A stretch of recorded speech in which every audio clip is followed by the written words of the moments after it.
Hi guys, Happy New Year. This is video number 2 of my Lessons of 2020 series. And today we're going to talk about romantic relationships. So today I'm going to share with you the lessons that I've learned in 2020 on how to build romantic relationships. No matter if you're in a relationship or are looking for one and want to be in one, these truths will help you a lot to either build a high quality relationship full of trust and love and appreciation and respect, or to add some positive changes into the existing one. And before I start, I want to remind you that the foundation of every healthy, great relationship is your love for yourself. When you don't accept and love yourself first, your relationship becomes codependent. You start looking for approval and validation from your partner. And this kind of relationship is never healthy. So if you're on my channel for the first time and you haven't heard me talk over and over and over again about self-love, or if you have and you want to refresh your memory, here is a great video to start from, and I will add the link into the description box for you. And now that I reminded you about the importance of self-love, let's start with the lessons that 2020 has taught me on how to build a great, loving, harmonious, incredible romantic relationship. And the first lesson is you can feel happy anyway. No matter how much you love them, your happiness still depends on you. Your beloved one is not responsible for making and keeping you happy.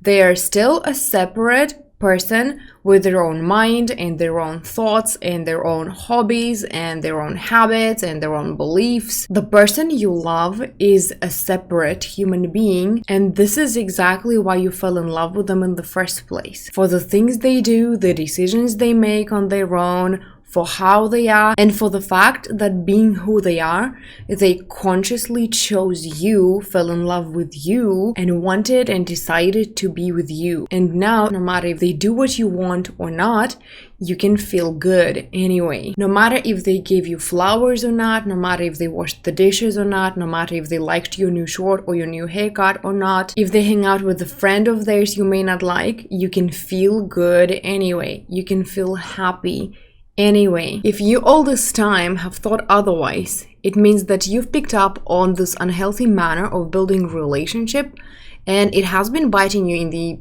butt ever since. You've probably picked it up from your parents, since it's the classic way to manipulate a child into good behavior. Like, if you don't do this or that, if you don't do your homework, if you don't wash the dishes, your mom won't be happy with you. Or if you don't keep quiet, then your parent will get a migraine from all this noise and then will blame you for that for the next couple of days.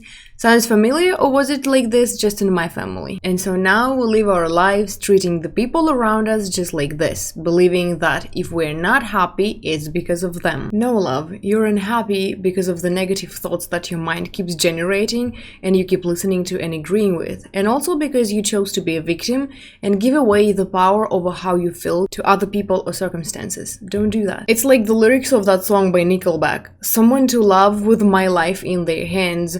There's gotta be somebody for me out there. Nobody wants to la la la la la, and everyone wants to know that someone cares. Someone to love with my life in their hands. There's gotta be somebody for me out there. This is how I saw love early in life too. I thought that loving somebody meant giving them all your heart and all your soul and all your life. And no, that's not love, that's codependency. You are still your own person, even if you are in a relationship, and your well-being depends just on you. And this is good news actually. From now on, no matter what your loved one is doing that is making you unhappy, remind yourself, I can feel happy anyway. I can feel good anyway.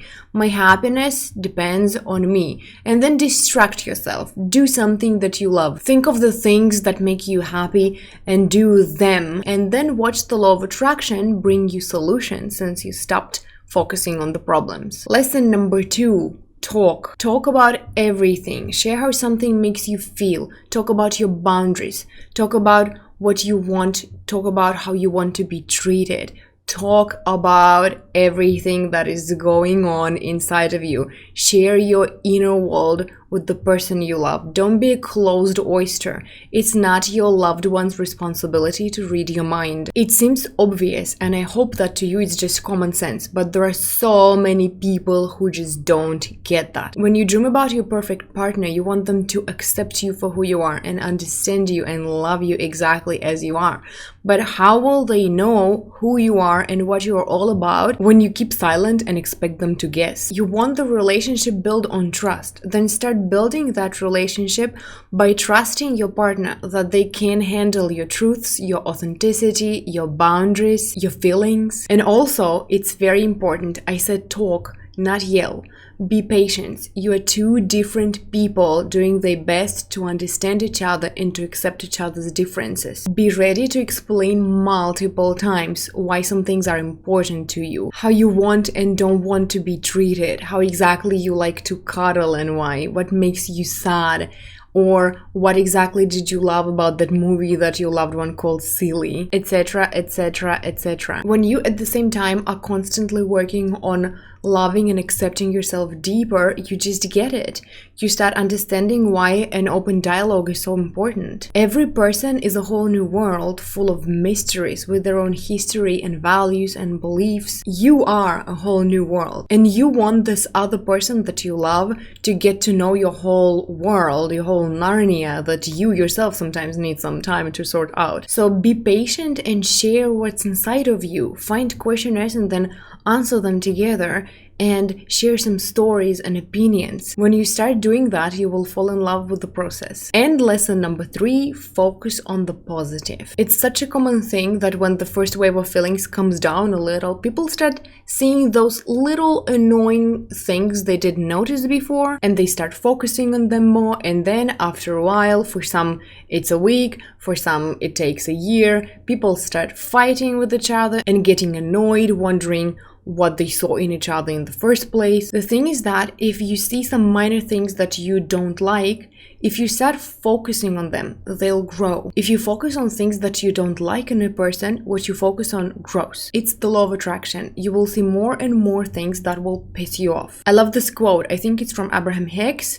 They said, "Every person can rise up or fall down to your expectations." When you're in love, you focus on what you love about this other person, and you start noticing more and more of the things you love. You attract them from within this person. Keep focusing on the positive qualities, on the things that you love in your partner. When you wake up in the morning, name 5 random things that you love about yourself, and then 5 random things that you love about your partner. And in the evening, name 10. That's all for today. Thank you so much for watching. Take care of yourself, love yourself, spend a lot of time resting, dreaming, and doing what you love. Don't forget to subscribe to my channel and give this video a thumbs up and a comment to support me. And I will see you in my next video. Love you all.